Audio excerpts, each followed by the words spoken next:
것은 이제 성경 언어로 에클레시아라고 불러 모으다라는 뜻이라고 합니다. 그래서 멸망, 죽음 이런 또 흑암 이런 데서 하나님께서 불러주셔서 우리를 빛으로 나오게 하시고 또 한 생명 공동체로 우리가 이제 주님을 바라보며 끝까지 나가는 그런 아름다운 공동체입니다. 그래서 우리 성현교회는 제가 볼 때 뭐 다른 분들도 그렇지만 너무 사랑이 많은 것 같아요. 제가 우리 교회에서 96년 1월 달부터 신앙생활 했으니까 20여 년이 지났는데 정말 이렇게 다른 교회 얘기 들어보면 너무너무 우리 교회는 성도님들이 착하시고 순하시고 너무 좋으신 것 같아요. 그래서 참 이런 교회를 통해서 우리 하나님 영광 받을 줄 믿습니다. 그래서 우리가 하나님의 사랑을 입어서 또 우리가 더욱더 우리를 서로 사랑하고 또 우리 사랑을 이곳에 흘려보내고 또 전도하고 이 전이 꽉 찼으면 저는 너무 좋겠어요. 그래서 그렇게 기도하고 있습니다. 그래서 이제 저는 제 스토리를 잠깐 얘기를 하겠습니다. 그래서 저는 믿지 않는 남편과 결혼을 했는데요. 그 아가씨 때만 해도 제가 별 믿음이 없어갖고 잘생긴 거, 뭐 스펙 이런 것만 봤습니다. 믿음은 뭐 별로 신경 안 썼는데 그래서 결혼을 해서 이제 남편이 그때 현역 공군이라서 성남 비행장으로 들어가서 신혼생활을 했는데 나중에 알고 보니까 남편이 불교 이제 상원학교 그때 나왔는데 손목에 불교 학생회에서 수계까지 받았더라고요. 그래서 도경거사예요, 자기가. 얼마나 놀랐는지요. 그래서 너무한 거 아니야? 막 이랬어요. 근데 남편은 한 번도 교회 다니지 말라고 그런 얘기는 안 했습니다. 그래서 하루는 시어머니가 오셨는데 저보고 교회를 가지 말라고 했습니다. 어디 놀러 가야지 왜 교회를 가는지. 그래서 어머니 저는 교회 안 가면 큰일 나요 이랬어요. 그 신혼 때도. 그래서 하나님 그때도 늘 붙들고 계시던 것 같습니다. 그래서 교회를 가야 되는데 이제 성남 부대 안에 그 관사 안에 절도 있고 또 성당도 있고 또 교회도 있었습니다. 근데 제가 이제 1층에는 이제 안중령님 그 대대장님 살았고 우리는 이제 소령이라 3층에 살았습니다. 근데 매일 그 아주머니가 저를 꼭 챙기는 거예요. 그래서 신앙생활을 열심히 했는데 하루는 이제 우리 시아주버님이 이제 오셔서 뭐 사업체를 하나 해봐라. 그래갖고 갑자기 제대를 했어요. 생각지도 않았는데. 그래서 용산에 있는 교회를 다녔는데 뭐 왔다 갔다 신자였죠. 근데 그걸 구역장님이 잘 챙겨주셨어요. 근데 이제 여기 정금마을에 이제 이사를 오게 되었고 이제 서영자 권사님 예, 구역에 편성이 되었는데 그 당시 얼마나 서영자 권사님이 세게 기도를 하시는지 구역 얘기를 들었는데 와 제가 너무 놀랐어요. 그리고 막 전도도 많이 하시고 이렇게 신앙생활 하는 거구나. 저는 너무나 일을 안 했거든요. 그래서 배웠습니다. 그래서 기도를 해야 되겠다.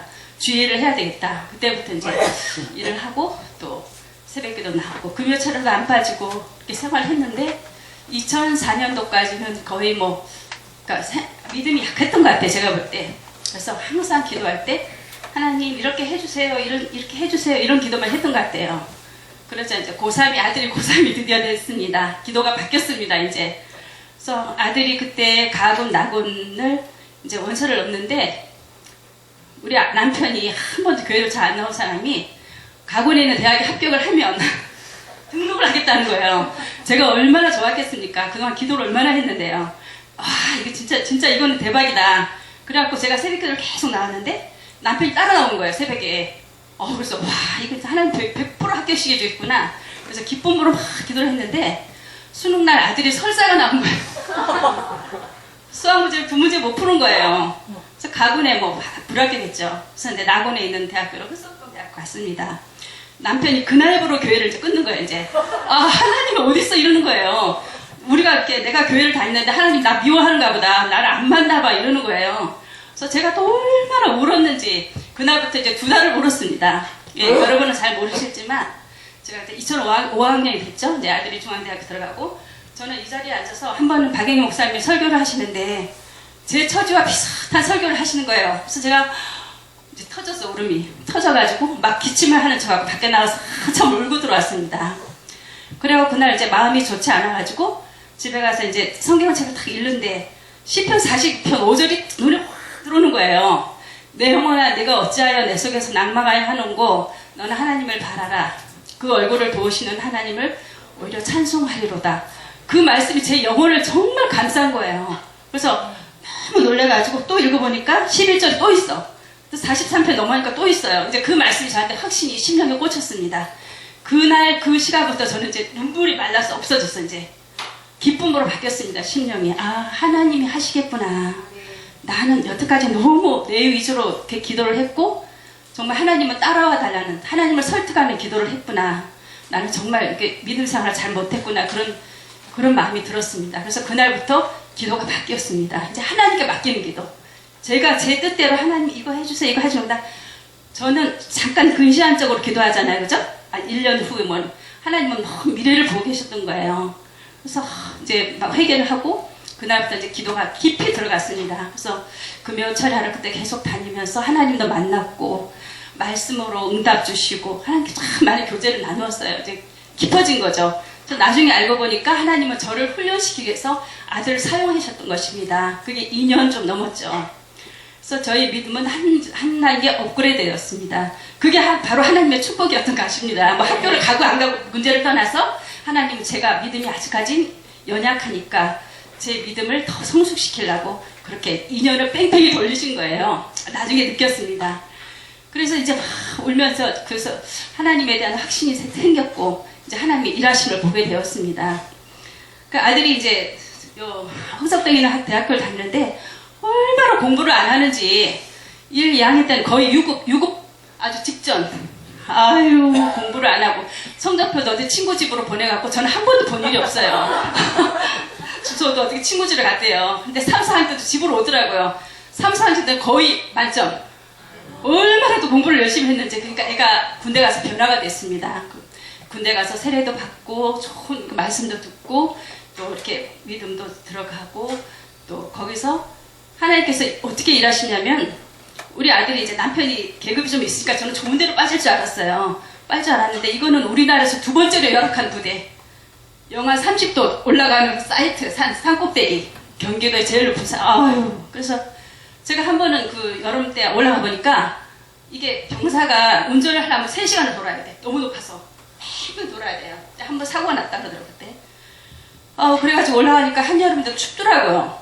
그래서 아들아, 너 그거 어떻게 생활하래? 괜찮아? 했더니 자기는 원래 이런 체질이라네. 근데 눈은 전혀 아니었습니다. 눈은 걱정이 아주 막 꽉 찼죠. 그래서 저는 막 또 기도를 했습니다. 이제 막 기도를 했는데 우리 하나님께서 일을 하시더라고요. 그래서 그 꼭대기에 70명 정도가 병사가 이렇게 근무를 했는데 거의 내가 그 원사님한테 물어봤더니 한 90% 이상이 스카이대 재학 중이라는 거예요. 그러니까 얘가 우리 아들은 놀고 싶은데 어째 공부를 해야 돼. 전부 다 공부를 하니까 할 일이 없어서 공부를 해야 돼. 하고 싶은 게 아니라. 왜냐면 국방부 시계는 뭐 어찌나 흘러가요. 그런 말이 있지만 시계가 빨리빨리 흘러야 되잖아요. 그래 제대를 하니까. 그래가지고 할 수 없이 공부를 했는데 이제 문과니까 금융회사를 가야 되겠으니까 금융 자격증을 계속 공부를 했습니다. 그래서 이제 대학교 나올 때는 졸업할 때는 삼성증권하고 거의 7개 금융회사 다 합격한 거예요. 예, 그래서 제가 자랑을 하려는 게 아니라 하나님이 그렇게 이끌어 가시더라고요. 그래서 저는 막 걱정했지만 하나님만 바라라 했을 때 하나님 저한테 확신을 주셨고 그 말씀을 통해서 바로 그게 응답이죠. 그죠? 근데 저는 그때는 몰랐어요. 막 울었어요. 근데 제가 왜 울었나 모르겠어요. 그때. 제가 믿음이 그때는 제 위주였던 거죠. 그래서 하나님이 그래서 저는 그렇습니다. 우리 가정에서 일하시는 하나님, 여러분 가정에서도 그 상황에 맞게 하나님만 바라면, 그러니까 시편 42편에 있듯이 하나님만 바라면 오히려 찬송하게 될 줄 믿습니다. 네, 그러자 이제 딸이 또 이제 대학 졸업반이 됐어요. 그래서 이제 사회복지학과니까 어디를 갈 거냐 했더니 이제 4학년 때 사회복지계 삼성이라는 무슨 NGO 기업에 이제 가기 위해서 열심히 이제 인턴하고 실습하고 열심히 했고 저는 계속 작전기도 작전기도를 했습니다. 했는데 하나님께서 이제 그 수석으로 합격해 주셨어요. 수석으로. 예, 그래갖고 이제 대표 선서도 하고 이제 얼마나 이제 기쁜지 이제 응답이잖아요, 그죠? 그래서 막 이제 룰루루 하라고 막 정장을 빼입고 막 멋지게 다니는데 얘가 이제 수석으로 가다 보니 다른 아이들은 2월달에 입사하는데 얘는 12월달에 입사가 됐어요. 그러니까 그 여러 가지 그 연말 여러 가지 정리해야 될 것, 또 연초 막 이런 게 너무 일 폭탄인 거 있죠. 빠르면 12시, 늦으면 2시 집에. 집에 오면은 그냥 애가 안 그래도 몸무게 40kg 나가는데 38kg까지 빠지는 거예요. 이거 부모로서 진짜 이게 보통 안 되겠다. 그만둬라. 그러니까 우리 딸은 거기에 목을 맸는데 그 기업에 들어가기로 해서 목을 맸는데 자기 손으로 사표를 낸다는 게 보통 이게 정말 갈등이 많았죠. 그래서 어쨌든 그만뒀습니다. 그래서 딸이 힘들어하는 모습을 보면서 또 막 옆에서 기도를 했습니다. 기도를 하고 이제 의논을 했는데 어떻게 할 거냐. 일반 회사는 아무래도 네가 체력이 딸리니 대학원을 가든지 뭐 공무원 시험을 보든지 해라. 딸이 이제 생각을 하더니 공무원 시험을 보겠다 했습니다. 그래서 그러자 7월이 됐는데 그 다음에 3월달에 시험인데 8개월뿐이 없잖아요. 8개월 공부 택도 없거든요. 동무원은 양이 엄청 많아서. 그래 한 2년, 2, 3년 시간을 두고 공부를 해보자. 기도할게. 그래서 이제 공부를 하는데 열심히 했습니다. 시험을 보는데 이제 공무원 시험을 보는데 저는 이제 그 집에서 기도를 했죠. 이제 기도를 딱 문을 잠그고 기도를 하는데 딸이 이제 공부를 하나님께서 항상 우리 함께 하시는 것 같아요. 저는 제가 생활하면서 너무너무 그런 걸 많이 봤거든요. 그래서 저는 걱정을 안 합니다. 항상 하나님께 바라면 하나님만 바라라. 그 말씀이 저의 심령을 항상 감고 있기 때문에 그래서 이제 딸이 시험을 보는데 역대급 어려웠다네요. 그래서 열문제를 모르겠대요. 열문제면 50점이잖아요. 그래서 이거는 안 되겠다. 한 해 더 하자. 그래갖고 이제 실컷 놀았습니다. 한 며칠 열흘 있다가 이제 시험을 맞춰보는데 10개를 찍었는데 다 맞았다는 거예요.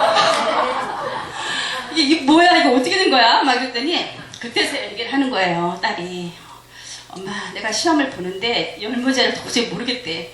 그래서 또 우리의 특권이 기도가 있잖아요. 하나님 제가 열문제를 도저히 제 지혜로는 안 돼요. 우리 하나님께서 저에게 지혜를 주시옵소서. 제가 주님 한 해를 더 하는 게 제가 더 저한테 좋겠거든. 한 해 더 해도 저는 아무런 상관이 없어요. 하나님 뜻대로 하시옵소서. 그렇게 기도를 했대요. 그게 맞는 기도잖아요. 우리한테 더욱더 그게 유익하다면 한 해를 더 하는 게 맞잖아요. 그죠? 그래서 그래 맞다. 그 기도를 간절히 하고 이제 뭐 하나님께 맡기는 거죠. 뭐 그래서 1%라도 지 필대로 이제 마킹을 하려고 그러는데 1번을 마킹하려면 손이 막 움직여서 4번 또 이완 손하게 딱 잡힌 거야. 이래가지고 10개를 다 그렇게 했다. 그걸 나중에 얘기하더라고. 시간이 지났는데 너무 시험을 못 봤기 때문에 10개를 몰랐기 때문에 저한테 이제 걱정을 할까 얘기를 안 했는데 그런 얘기를 하는 거예요. 그래서 내가 얼마나 놀랐는지 우리가 크리스찬이면서도 놀랐어요. 저는 그 당연한 건데 하나님 그 기도를 기쁘게 받으신 것 같습니다. 그래서 이제 좋은 성적으로 이제 해서 한데 자기한테 잘 맞다고 해서 참 너무 감사하고요. 네. 그래서 참 이런 일련의 이런 이렇게 가정에 역사하신 우리 하나님의 그 은혜와 사랑을 볼 때 남편도 알았습니다. 하나님이 계시고 와 진짜 하나님은 살아 계시구나. 와, 그래가지고 이제 그 해부터 작년에 이제 4월 달부터 새벽기도를 따라 나갔어요. 근데 우리 교회가 그때 시끄러웠습니다. 그래서 우리 교회를 못 데리고 오겠는 거예요. 오히려 안 다니다 할까봐. 그래서 이제 어떻게 할 건가. 이제 집 앞에 교회를 갔습니다. 새벽에. 그래서 이제 여기 이제 조금 정리되면 오겠지 이랬는데 남편이 우리 교회에 대한 이미지가 별로 안 좋았나 봐요. 제가 막 여기저기서 전화가 오면서 막 받잖아요. 막 얘기하는 거 다 들어가지고 남편이 아직까지는 그렇게 마음이 열린 것 같지 않은데 저는 이제 계속 기도하죠. 하나님 우리 본교회에 새벽기도뿐만 아니라 주일도 나올 수 있게끔 그 마음을 움직여주세요. 기도하는데 자기가 그렇게 나한테 약속을 했습니다. 하나님께서 이제 살아계시니 정말 내가 예수를 믿어야 되겠다. 그랬고 일주일에 2-3번은 새벽기도를 따라 나온다 했는데 하루도 빠짐없이 나오는 거예요. 하루도 빠짐없이. 해외여행 그때 4일 갔을 때 그거 빼놓고 다 비가 오나 눈이 오나 영하 18도나 깜짝 놀랐어요. 그래서 참 우리 하나님이 이렇게 사랑해 역사하시는구나 그런 걸 느꼈고 그래서 저는 그래요. 그날 우리 아들 20살 때 본 시편 42편 9절 그게 평생에 저의 심령에 꽂혀 있습니다. 하나님만 바라라. 하나님만 바라면 우리 괜찮아요. 아무 걱정할 거 없습니다. 우리는 주님의 자녀이기 때문에 어차피 주님이 인도해 가십니다.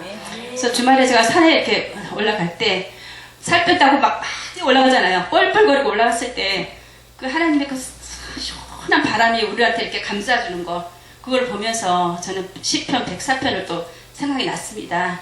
하나님이 우리에게 사신으로 바람을 보내주셔서 그 사랑으로 우리가 시원하게 누가 그 바람을 불게 하겠어요. 그죠? 그리고 또 아침에 이렇게 생선을 이렇게 구워서 먹는데 제가 재작년인가 어떤 책을 보니까 뭐 전 세계에서 한 5억 마리를 하루에 잡아먹는다 그러네요. 생선을. 그러면 1년을 계산해보니까 1800억 마리야. 그래도 바닷속에는 무한한 그 물고기들이 그냥 우리에게 부족함 없이 항상 우리를 위해서 준비가 되어 있습니다. 그래서 그 하나님은 우리를 이렇게 잠깐 근시안적으로 보지만 하나님은 우리가 천국 가는 그날까지 지켜주시고 함께 하신다는 것을 저는 알았습니다. 네, 그래서 우리 공동체가 너무 귀하고요. 우리는 또 이렇게 많고 많은 교회에서 성년교회라는 교회에 불러주시고 정말 이 안에서 사랑으로 같이 생활하고 또 이렇게 섬기며 또 이렇게 생활해서 얼마나 기쁜지 몰라요. 그래서 우리가 이 안에서만 하지 말고 우리의 사랑을 또 이웃에 흘려보내서 우리 성전이 꽉 차서 우리 주님께 영광 돌리는 그날이 빨리 왔으면 좋겠습니다. 네, 경청해 주셔서 감사합니다. 감사합니다.